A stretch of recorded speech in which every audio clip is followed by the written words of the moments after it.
వ్యతిరేకంగా వచ్చింది. తప్పకుండా ప్రజలు ఇచ్చినటువంటి తీర్పును మనం గమనించాలా.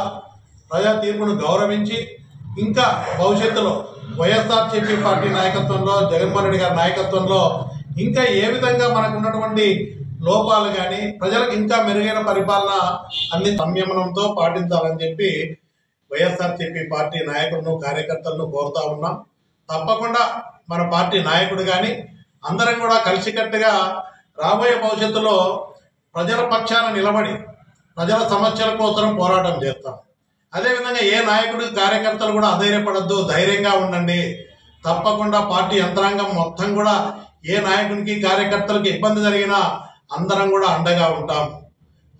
కాబట్టి మీరందరూ కూడా, మనం అందరం కూడా అధికారం ఈరోజు కూటమికి ఇచ్చిన తర్వాత రాష్ట్రంలో జరుగుతున్నటువంటి పరిస్థితులు ఒక్కసారి మనం చూస్తే ఎక్కడ చూసినా కూడా ఈరోజు పూర్తి అనుభవం ఉన్న నాయకుడు చంద్రబాబు నాయుడు గారు కానీ, పవన్ కళ్యాణ్ గారు కానీ, అదేవిధంగా కూటమిలో బీజేపీ ఉంది.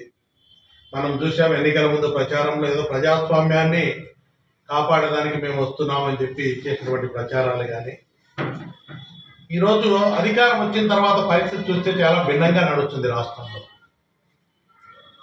ఈరోజు జరుగుతున్నటువంటి దాడులు చూస్తే, ఈరోజు అధికారం వచ్చిన తర్వాత ఎక్కడైనా ఎవరైనా తప్పు చేస్తే చట్టపరంగా ఈరోజు అధికారం మీ చేతుల్లో ఉంది, ఎక్కడైనా చర్యలు తీసుకునే అవకాశం ఉంది. ఆ విధంగా కాకుండా ఎక్కడ చూసినా కూడా రాష్ట్ర వ్యాప్తంగా వైఎస్ఆర్సీపీ పార్టీ నాయకులు, కార్యకర్తల మీద జరుగుతున్నటువంటి దాడులు చూస్తే చాలా దారుణంగా, అమానుషంగా కొన్ని నియోజకవర్గాల్లో జరుగుతూ ఉన్నాయి. కొన్ని చోట్ల దీన్ని పూర్తిగా ఖండిస్తూ ఉన్నాం.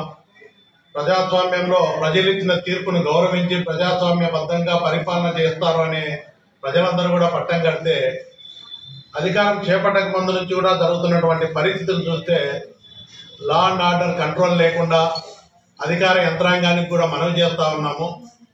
ఈరోజు కూటమి నాయకత్వానికి రేపు చంద్రబాబు నాయుడు గారు కూడా ప్రమాణ స్వీకారం చేస్తూ ఉన్నారు.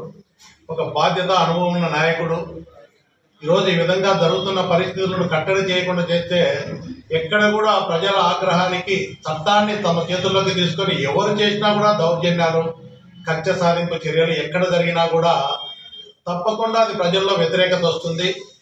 ఎక్కడ కూడా ఇలాంటి పరిస్థితులు కొనసాగితే మళ్ళీ పత్రం తప్పదు ఏ పార్టీకైనా.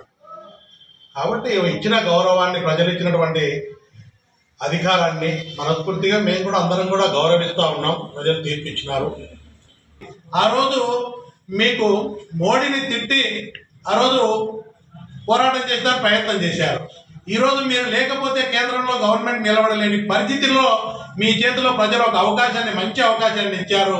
ఈ అవకాశాన్ని ఉపయోగించి ప్రజలకు ఇచ్చినటువంటి వాగ్దానాలు నెరవేర్చే దాంట్లో కానీ, కేంద్రం మీద ఒత్తిడి తీసుకొచ్చి ఈరోజు ప్రత్యేక హోదా కానీ, అదేవిధంగా స్టీల్ ఫ్యాక్టరీ విషయంలో కానీ, సాగునీటి ప్రాజెక్టు పోలవరం విషయంలో కానీ ఇంకా రాష్ట్రం డెవలప్ అయ్యేదానికి, చేసేదానికి మంచి అవకాశం ఉంది. ఆ విధంగా మీరు ప్రయత్నం చేయాలని చెప్పి మనస్ఫూర్తిగా నేను వాళ్ళని కోరుతా ఉన్నా.